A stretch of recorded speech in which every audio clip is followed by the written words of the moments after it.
大家好，出大事了啊！赶紧的做一期现场报道啊，热点新闻啊，最热的点是在这个西藏啊，西藏有一个地方叫日喀则，日喀则呢，一个看上去特别牛掰的啊，非常豪华的、非常高端大气上档次的这个边境检查站，也就是出入境吧，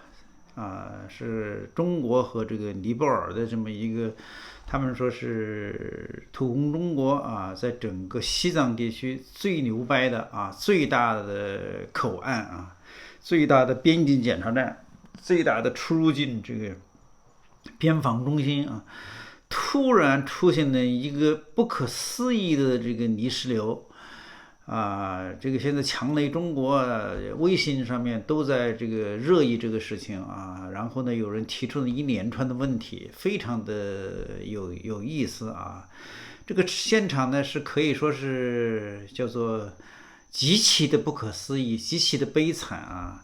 因为这个日喀则这个边境站，我是去过这个地方的啊，真的，那个地方的群山环抱啊，绝对是一个看上去特别美的地方。从那个地方可以看到的这个西藏的最豪华的这个雪山啊，还有日出日落啊，反正很漂亮的那个地方，很多人去都那里去打卡的。然后呢，看上去特别高大上的房子，好好的啊，然后突然从这个房子的后面，那个房子应该很高吧，突然从那个房子的后面突然冒起一阵这个泥石流一样的，其实不是泥石流，我觉得看上去像这个后面有人在进行军事的爆破啊，是不是？哎呦，特别特别的吓人。然后不到5秒钟吧，真的就不到5秒钟，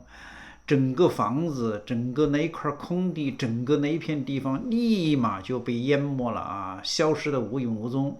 据说这个现场啊，至少有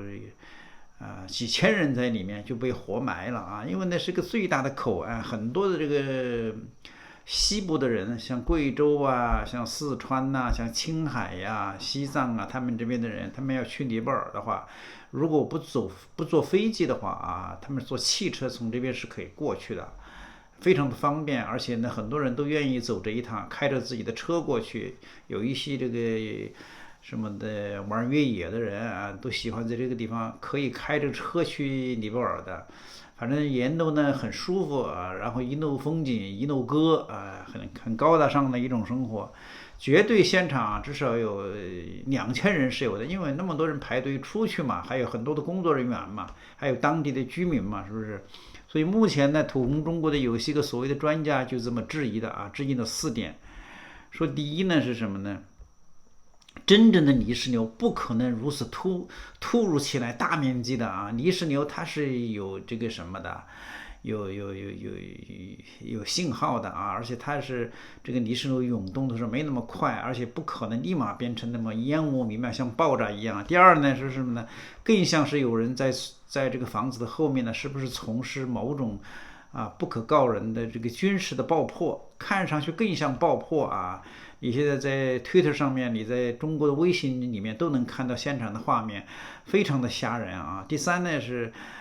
大家都知道啊，中国呢有一些个地方啊是非常敏感的，尤其是边境地方，边境呢有2个地方是非常敏感的，一个是新疆，所以呢有一种所谓的新疆无小事啊，动不动就打起来了。还有就是西藏，西藏一直闹独立，新疆一直闹独立嘛。然后呢，国际上也有反华势力在声援嘛，所以西藏无小事的，所以他们认为不排除是西部战区的军人在这个时候关键的时刻发难啊，因为土工中国的中南海啊要开大会了，要商量明年的人事安排了，然后不排除西部战区的军人发难啊，逼习包子退位滚蛋。第四说这个中国高层的经久不衰的内斗的主旋律，向来都是中南海的高级流氓啊，在那里打架啊，然后民间老百姓躺着当炮灰。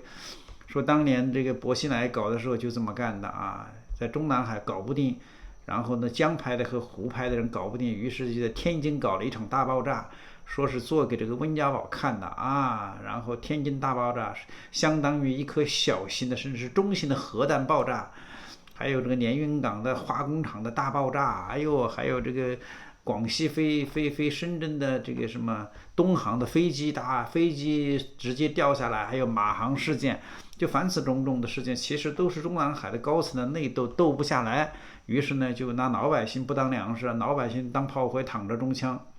说第五呢，土攻中国就这样的难事，它不是第一次，它也不是最后一次。所以我觉得吧，这个事情看上去是非常非常的吓人的啊。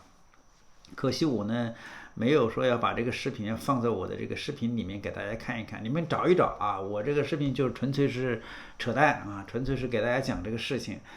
啊。每次遇到这些个事情呢，我都是老三篇啊，我都是几句老话说来说去的啊。任何时候离开中国都是最正确的决定。我在中国真的是这些年啊，经历过不少事，好手好脚，活到现在真他妈的不容易。我呢就恪守几个坚定的原则。第一啊，我呢自从2008年之后，我再也不去西部去旅游，比如什么的贵州啊、重庆呐、四川呐，这个旅游是指自驾游，我以前蛮喜欢自驾游的。还有这个什么的西藏啊、青海呀、就这些地方，新疆可以自驾游，但是上述所说的地方千万不要去，那个地方的安全系数特别低，各种垃圾工程，有时候桥垮了呀、泥石流啊，说不定还遇上土攻中国的高层搞内斗啊，那老百姓中枪。第二就是北京，我在北京生活这么多年，我晚上不出去，晚上我从来不出门，没有夜生活，我就在家里。我那时候单身汉，我如果想泡妞的话，我就把姑娘约到家里来。真的，这个土攻中国的事情呢，它都是这样子的。哎，你这个中国它就这么一个社会，你如果在小地方，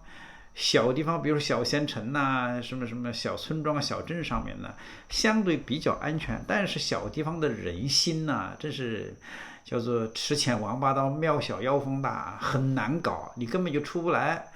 但是如果说你又没有这个天降这个什么什么祸难啊，然后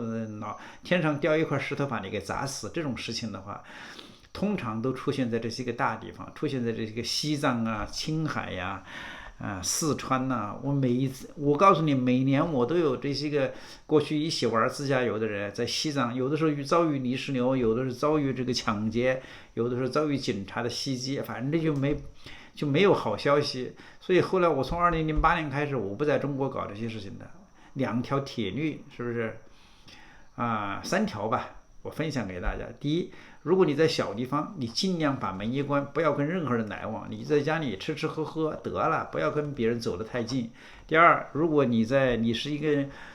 旅游爱好者，不要装逼，不要开车去西藏，不要去西藏搞，你会死得很难看的。第三，在北京、上海、在广州、在深圳这些个大城市，不要晚上出去抖骚，老是在家里陪老婆，它不香嘛。